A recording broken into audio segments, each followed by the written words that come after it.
Alors donc, dans ce livre-là, qui s'appelle Or HaZohar, il ramène tout ce que les Guédolim disent par rapport à l'étude, l'importance de l'étude du Zohar. Et en vérité, quand on voit ce que c'est Guédolim, on parle des Guédolim, c'est-à-dire le grand de Vilna, Rabbi Yaakov Bersera, les grands des Rabbi Lubavitch, et tous les grands. Hein, ils sont tous vraiment unanimes. Ils sont unanimes dans quoi? De dire que l'étude de Zohar, normalement, elle est primordiale, mais je dirais qu'elle est obligatoire. Hein, quand tu vois l'effet que ça fait sur la personne, alors je vais vous lire quelques citations. Il dit ici par exemple, il dit Limoud Sefer Azora, Nisgav Me'od et Taher ou le Kadesh Nefesh.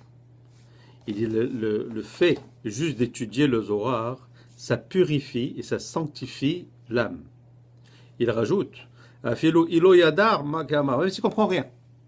Il ne comprend pas ce qu'il dit. Il lit, il n'a aucune idée. Hein? Et il dit même à ça, il dit juste le fait qu'il regarde les lettres, les mots de Zohar, hein, ça fait comme un nettoyage spirituel, hein, et ça fait un grand, grand bienfait dans le Neshama. Il ajoute même plus. Il dit même, s'il fait des erreurs, c'est-à-dire au lieu de dire Vayomer, il dit Vayomar, il dit des Kedusha, il dit des Kadou, n'importe. Hein, il dit quand même, il dit ça fait un bien à la Neshama. Alors, ça veut dire quoi? Parce que tu vas réfléchir, tu vas dire, mais comment ça peut être bon pour la Neshama? Ah, tu comprends pas ce que tu dis, hein, tu fais des erreurs. Alors, comment c'est bon pour la Neshama? Exactement. Ça veut dire qu'il a commencé en psychologie, il y a ce qu'on appelle le conscient et le subconscient. Il y a des choses dont on est conscient et des choses dont on n'est pas conscient. C'est notre subconscient. Tout ce qu'on a comme pensée, tout ce qu'on a comme pulsions qui sont refoulées. Vous connaissez la psychologie de Freud, etc. Tout, c'est ça vraiment qui nous guide. Mais on n'est pas au courant, on appelle ça le subconscient. Pourquoi je pose tel geste, pourquoi je fais cela, pourquoi je pense comme ça. Tu ne sais pas pourquoi, mais dans ton subconscient, lui, il sait. Hein, alors c'est la même chose. Exactement. C'est-à-dire, le conscient lui-même, il regarde, il réfléchit d'une manière intellectuelle, il dit ouais, écoute, c'est compliqué, ça c'est en araméen, c'est des sujets difficiles, c'est trop compliqué. Il trouve mille et une excuses, il s'arrête là. Mais la Neshama, non. La Neshama, elle est quoi? Elle est en duel avec ce conscient-là. La Neshama dit non. Elle trouve un plaisir extraordinaire à étudier. Et comme l'important c'est la Neshama, hein, et pas le reste. Donc, pour ça qu'il dit, quand il parle de la personne, il parle de l'essentiel de la personne, qui est la Neshama. Donc, cette Neshama-là, hein, elle dit oui, elle pousse. Alors, même toi, tu ne comprends pas, mais tu ne comprends pas consciemment. Mais ta Neshama, elle comprend tout. Donc, toi, tu fais une erreur. Tu dis Vayomer, le de Vayamar, ou n'importe. Hein. Toi, tu fais une erreur. Mais ta Neshama, elle ne fait pas d'erreur. Elle voit la bonne prononciation. Elle voit le sens profond que toi, tu ne pourras peut-être jamais comprendre. Hein, je vous donne un petit peu la force. Maintenant, pourquoi ça s'appelle Zohar? Vous savez, Zohar, en hébreu, ça vient du mot Zahir, ça veut dire de briller, resplendir. C'est ça le Zohar. Pourquoi on dit que ça s'appelle Zohar? Parce que ça resplendit directement la Neshama.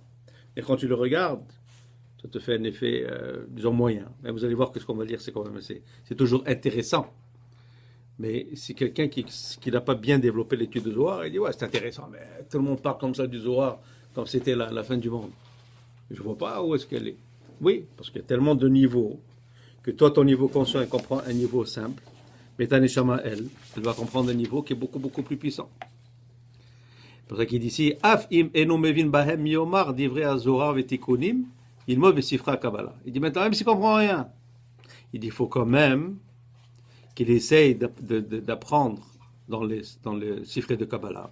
Maintenant, quand on parle dans les chiffres de Kabbalah, comme la dernière fois, le Zohar, c'est la base de la Kabbalah. Hein? Toute la Kabbalah vient du Zohar. Elle est prise du Zohar. Elle explicite ce que le Zohar, des fois, il dit d'une manière cachée. Mais tout est dans le Zohar. Alors, il dit encore ici, et ça c'est Or Tzadikim. Il dit, la shon chez la Zohar, mais Zaker est un neshama. C'est-à-dire le langage de la Kabbalah, de Zohar, pardon, qu'est-ce qu'il fait? Il purifie la Neshama. Limoud Sefer HaZohar, Meromam al Kol Limoud. Ça c'est le Chida qui dit ça, Abi Chaim Yosef Azoulay, hein, qui est le grand tzaddik que tout le monde connaît. Il dit le limoud de Sefer de Zohar, Meroma, Malkol, limoud, c'est-à-dire il est plus haut que n'importe quel limoud. Il dit, Shegam lo yedar ma kamar, ve'av shita'e bekriyato. Comme on l'a dit, même s'il ne comprend pas, qu'il fait des erreurs. Ve'u tikkun gadol la neshama. C'est aussi un grand tikkun pour la neshama. Ici, ça c'est encore le chida. Il dit, limoud azohar kadosh, nora ve'nizgam me'od, agam de lo yedar mea kamar. Il répète encore une autre fois. Il dit, le limoud de Zohar, même celui qui ne comprend rien, quand même un limoud très important. Donc en vérité, on voit que c'est contraire à un entendement normal. Tu te dis, je ne comprends rien, c'est plus important. C'est vrai que beaucoup disent, je préfère me casser la tête sur une Gemara ou sur une Mishnayot et Halachot. Là, tu vois, tu es conscient un petit peu de l'effort que tu fais, où tu arrives. Non, ça c'est différent. C'est autre chose. Hein? C'est ce que disent. Il dit le Baal Shem Tov. Il dit, Amirat Zohar, Mesugal la Neshama. Il dit le mot de Zohar, Mesugal, c'est-à-dire il protège, il entoure la Neshama. Et le Admor Azaken, qui est le Baal Atanya, qu'est-ce qu'il dit? Il dit Sefer HaZohar, Alashon Mesugal Neshama, Afalpi de l'Yedar Makaba. Il dit, il répète, qu'est-ce qu'il a dit le Rav Frida? Il rajoute, Velachen, Kevan, Sheshalosh de Barim Elu Enam Salichim Kavana. Il y a trois choses qui n'ont pas besoin de Kavana. Dans une, qui est laquelle? Il dit,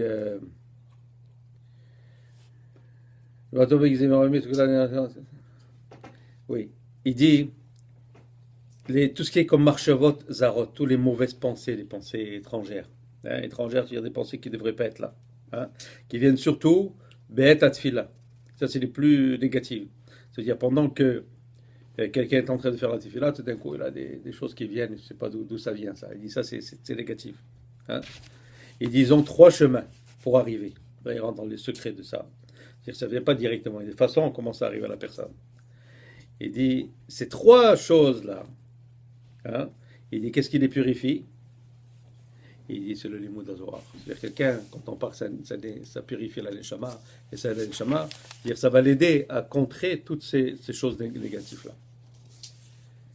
Il dit, car limoud, bepenimiot HaTorah, yesh et tatsig ha'ara, bechayot elokim, benafshecha, be'et limodecha, ou bechol hayom, velo shetiye, bekubal, ou choker. Il dit, c'est quoi le ikar? C'est quoi l'importance, si on veut, ou l'essentiel de l'imoud apénimiout, ça veut dire d'apprendre l'apénimiout de la Torah, l'intériorité. Il dit, c'est pour que tu puisses avoir comment on dit, tassig, que tu puisses atteindre l'illumination, si on veut, de Hachem, que tu puisses l'atteindre avec ton âme. Il dit, et quand tu l'étudies comme ça, tu vas toucher cette illumination-là. Et tu n'as pas besoin d'être un rocker, comme un philosophe. Parce que certains pensent que c'est quoi l'intelligence? C'est de philosopher. Alors, philosophe, tu es un rocker. Mais dans ça, c'est plutôt le philosophe. C'est-à-dire tu cherches, essaies de comprendre des raisons. Tu n'as pas besoin de faire tout ça. C'est ça qu'on l'a répété plusieurs fois dans le cours de Zohar. C'est comment faisaient nos grands-parents, nos arrière-grands-parents, quand ils étudiaient le Zohar au Maroc. C'est des gens simples. Les moutes, ils se mettaient comme ça ensemble, s'assoyaient par terre, ils étudiaient le Zohar, ils n'essayaient pas d'être des génies. Et ils se mettaient dans une étude pure. Il dit encore là, et ça c'est la Gaon Mevilna, il y a Saga, Matrila, Mitorat Anistar. Il dit vraiment pour atteindre la connaissance, ça commence quoi? Avec Torah Anistar, c'est-à-dire avec la Torah qui est cachée, avec les secrets de la Torah. Il y a quelqu'un qui met un effort pour comprendre ce qui est caché, c'est comme ça qu'il va vraiment comprendre la Torah. Parce que tout ce qui est dévoilé, tout ce qui est le pshat, c'est un aspect de la Torah, mais c'est un aspect extérieur de la Torah. Ce qu'on appelle la chitzoniout, la pénimiout, c'est quoi? C'est ce qui est à l'intérieur. Maintenant, quelqu'un qui commence à faire l'effort, même s'il ne comprend pas, mais juste qu'il dit que moi je veux comprendre l'intériorité, pas l'extériorité. Ça ne m'intéresse pas de voir juste les histoires, je veux comprendre ce qu'il y a dedans. Il dit le fait d'avoir cette envie-là, le fait de faire cet effort-là, c'est ça qui va te faire comprendre la Torah. Il dit Efshar. Ça, c'est le Rav Yehuda Ashlag, vous avez entendu parler de lui, ça c'est le kabbaliste du début du siècle, c'est un des plus grands kabbalistes. Il est enterré à Jérusalem. Oui, c'est lui qui a écrit, qui a fait le Soulam, dans le Zohar, le nouveau Zohar, et ce qu'on appelle, il y a toujours le Soulam, c'est la traduction avec des explications en bas. Hein, il a traduit tout le Zohar en hébreu. Okay, il s'appelle Rav Ashlag, il a écrit beaucoup de livres très importants. Yehuda Ashlag.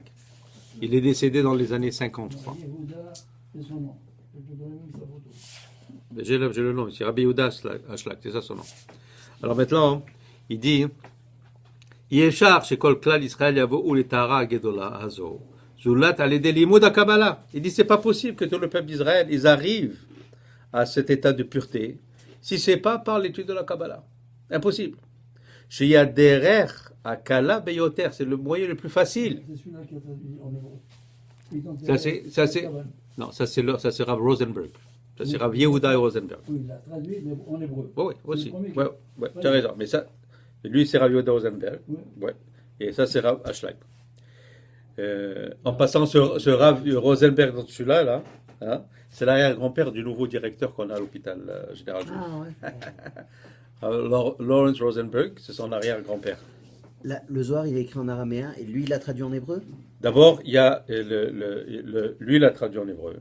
Tout Rav le Zohar. Yehuda Rosenberg, tout le Et Zohar. lui, Mais a lui, il a commenté. par exemple fait juste une traduction. J'ai compris. Moi, j'ai son livre. Et Ça veut lui, dire, lui, il y a traduction plus des d'explications. explications en hébreu. Succincte. Des En fois, hébreu. c'est un peu plus, oui, en hébreu. Et il n'y a pas en français. Alors, ou en haut, autre chose non. Hmm. Ben, il y a des trucs en français, mais lui, c'est. Donc, tu as en haut, tu as l'araméen, Mhm. et en bas, tu as la traduction en hébreu. Ok. Il y a aussi maintenant comment il s'appelle, Matok Midvash, du Rav Frisch, Daniel Frisch. Quand tu parles de lui, il habitait ici, il était à Tosh. Lui aussi a traduit tout le Zohar, avec plus de commentaires en hébreu. Alors lui, c'est pas vraiment une traduction, c'est plutôt des explications. Alors tu as le texte en araméen, après en bas tu as une phrase en araméen, hébreu et des commentaires. Ça prend beaucoup plus de temps à lire. Matok Midvash. Excellent. C'est des choses que maintenant on peut même trouver sur format de CD, etc. Et donc, il dit Shia derer akala beyoter. Amasfika gam lektane adat. Il dit même, elle empêche d'avoir ce que lektane adat, ça veut dire avoir des pensées, d'être à un niveau intellectuel petit. Parenthèse, ce livre, il a peut-être. Ouais, il doit avoir 500, 600 pages. Alors, regarde là. Il dit, et c'est la vérité, des fois, quelqu'un qui étudie le Zohar, on a peur de dire ça un petit peu, mais on est entre nous, hein, vous êtes dans un cours de Zohar. Alors il dit ici,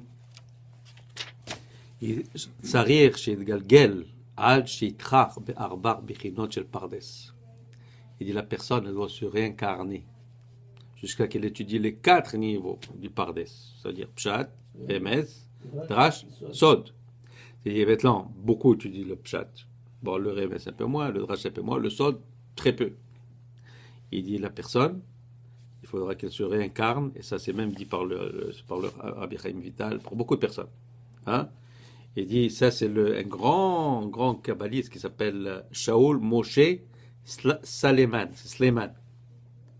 C'est un grand Mekouba, c'est connu ça, je crois que c'est de Yerushalayim. Hein? Il dit, tant que la personne n'aura pas étudié le Sod, elle va revenir. Alors peut-être que nous, maintenant, on est là. Pourquoi? C'est la raison pour qu'on est là. Si on l'étudie, il faut l'étudier. Qui disent qu'il ne faut pas apprendre le Zohar, pas avoir Il y a une aucun Non, brasserie ça, aussi. oui, ça c'était annulé. C'est pour ça que dans le mot Pardes, ils restent perdus. Ils sont perdus. Ouais, Chazak, bon, c'est bien dit ça. Vous avez compris? Il dit Pardes, si tu enlèves le sod, c'est Péret. Péret, ça veut dire une mule. Alteye qui est bon Péret. Dans le Télim. Ce que tu dis, que la Kabbalah peut pas être étudiée avant l'âge de 40 ans, c'est vrai que c'était avant. Et quand il est arrivé Rabbi Avraham Azoulay, qui est le grand-père du Chida, hein, dans l'an 1400 et quelques, il a dit, lui, il a proclamé, et on parle d'un grand tzaddik, il a dit, je déclare qu'à partir de maintenant, le mot de la Kabbalah, avec cette limite de 40 ans, n'existe plus. C'est pour ça qu'on sait que des plus grands kabbalistes ils sont morts avant 40 ans. Qu'on parle du Ramchal, qu'on parle du Harizal, qu'on parle du Rabbi Nachman de Breslev, il y en a plein, qui sont décédés avant l'âge de 40 ans. Hein? Donc lui, il a levé cette interdiction. Et c'est pour ça que le Baal Shem Tov, Le mouvement de Chassidut était basé sur quoi? Sur la Kabbalah. L'idée, c'était d'introduire la Kabbalah dans le limoud, dans les mitzvot. C'est ça le Chassidim. Après, ça a un petit peu tourné, hein, moins. Mais c'était ça l'idée. Le Baal Shem Tov, c'était un très très grand Mekoubal. Très grand Mekoubal. Dans les Yehudim, dans tout. Hein. Donc, ils savaient que maintenant, il fallait propager. Il parle de les Lubavitch et ça, il n'en parle pas de ça. Non, eux, je ne sais Les pas pourquoi la Chassidim, vérité. ils ont changé. Ouais. Mais à l'époque, par Ouais. exemple, le Baal Shem Tov et le Rav. Le Rav Bah, la Akadosh, Tanya ils et tout. étaient- Ils étaient très Ouais. connectés. Ouais. Le Tanya, c'est comme le Zohar. C'est pas que c'est pas comme le Zohar. Le Tanya, c'est un livre très profond qui est basé sur la Kabbalah. Ça veut dire quelqu'un qui connaît la Kabbalah, il peut beaucoup mieux comprendre le Tanya que quelqu'un qui ne comprend pas. C'est vrai que c'est le Rav comment il s'appelle, de Zialdi, il s'appelle quoi son nom déjà? Balatania, hein? C'était un très grand Mekoubal aussi, c'était très grand dans la Kabbalah. Et vraiment, ils ont écrit des choses, et d'ailleurs, souvent, ce que j'ai lu tout à l'heure, le premier, c'est lui qui a dit ça, hein? En quoi le limoud de Zohar est très important. Mais ce qui est arrivé, c'est que autant eux savaient que c'était important, au fur des générations, ça s'est réduit. Pourquoi? Je vais vous dire pourquoi. En vérité, il y a deux raisons. Hein? La première raison, c'est que c'est un peu difficile. C'est un peu difficile. Le manque de livres, peut-être. Non, non, moi je parle de maintenant, pas pour aujourd'hui. C'est-à-dire c'est un peu difficile, c'est pas facile. C'est pas comme tu apprends une halakha, voilà, tu fais des tchètes comme ça, tu fais comme ça, bon ben, ça va, tu vois, le sod, c'est un peu compliqué. C'est un peu compliqué, c'est vrai. C'est normal. Tu es en comptabilité, non? Non, Non? Bon. Qu'est-ce que tu étudies dans ta vie? ingénieur en mécanique. Ingénieur en mécanique. Ok? Bon, pose-moi un problème ingénieur mécanique, je vais te dire que je le comprends tout de suite. Tu vas me dire, ça marche pas comme ça. Exactement. Toi, pour devenir ingénieur en mécanique, tu as fait des études, tu es allé au cégep, tu es allé à l'université, tu as fait des milliers d'heures d'études. Finalement, tu arrives à ça. Hein? Le saut, c'est la même chose. Les gens, ils veulent ça comme ça tout de suite. Je veux comprendre maintenant. Je ne comprends pas les je vais aller ailleurs. Ça ne marche pas comme ça. C'est un effort. C'est comme si on voit un médecin et on lui dit pourquoi tu me donnes ça, pourquoi tu me donnes Khazak ça. Obaro, Le médecin, il a mis c'est des ça. années à te prescrire la médecine. Voilà, c'est ça. Donc ils ne mettent pas cet effort-là. Et la deuxième raison, qui est peut-être la plus importante, c'est que c'est une question de mérite. Mérite. Hein? Ça veut dire, est-ce que tu mérites de l'étudier ou tu ne mérites pas de l'étudier? Si tu mérites de l'étudier, tu vas te retrouver dans un environnement qui va te permettre de l'étudier d'une manière ou de l'autre. Si tu ne le mérites pas, faire tout ce que tu veux, tu n'arriveras jamais à étudier le sot. C'est comme ça que ça marche. C'est pas moi qui le dis, c'est comme ça que c'est écrit. Ça veut dire que la personne Une fois mérite. qui est intelligente et qui réalise l'importance de ça, juste ce que je viens de vous lire en 2 minutes, et de se dire, moi je dois étudier. Et qu'est-ce qui peut provoquer ce mérite-là? C'est l'effort. Quelqu'un qui se casse la tête, tu vois, qui dit non, moi je fais mes efforts, il commence à lire, il achète, il dévore des pages et des pages, lui il va comprendre. Le gars qui dit, quand je peux me casser la tête, prendre la voiture lundi soir en hiver pour aller faire un cours de soir, voilà, neige, il y a un bon match de foot à la télé, tac, on va casser, il passe la soirée, pas facile. Il croit que c'est lui qui veut faire ça, mais en vérité, c'est pas lui. Il était empêché d'étudier. Les écorces en plus pour ne plus y aller. Ouais, hein? C'est ça, exactement. Ça s'appelle les clipotes. Ok, alors on va juste rajouter un ou deux, après ça on va passer une petite étude ici. Il dit ici, il dit, Ashmoret à Boker, il monte Sefer Azora. Il dit, dès que la personne se lève, hein, dès qu'il commence, la première chose qu'il doit faire, c'est le limoud Azora. La même chose, il dit ici. Hein? Il dit, Kodem Atfila, il monte Inyan Azora. Avant, il étudie le Zohar. Et là, vous voyez ce livre-là, je ne sais pas si vous pouvez voir, vous allez voir toutes les références, c'est tout il ramène tout, qui c'est qui dit ça, et où, dans quel livre, quel passo, avec toutes les, ce que tu veux. Ok, alors juste aller comme ça, par hasard au milieu. Il dit Natzel, Marchavot Zarot, Be'et Atefila, comme on a dit, de se purifier, de se protéger des mauvaises pensées pendant la tefila. Et il y avait l'imoud Azohar à Kadosh, c'est Goula, l'Yirat Shamaim. Aussi pour avoir Yirat Shamaim. Le Zohar, il t'aide beaucoup à ça. Hein?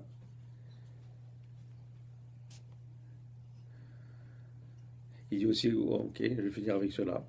Hein? Il dit Alimud Bazoar ou Tikkun Gadol le Baal Tshuva.